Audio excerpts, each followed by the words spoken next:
Okay, now this one's going to be on how to draw a handheld release. Some call them a thumb release, but you don't actually fire with the thumb. Remember, I went over that earlier.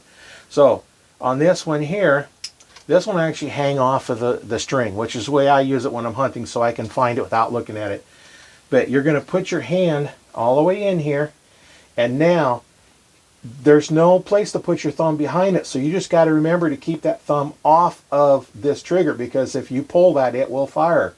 So now, same process as before. Put your hand in here, get that hand position.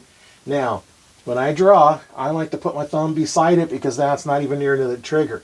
So now, as we come up and draw, the same process. Now then I can turn the release and get it to where it's going to be able to fire.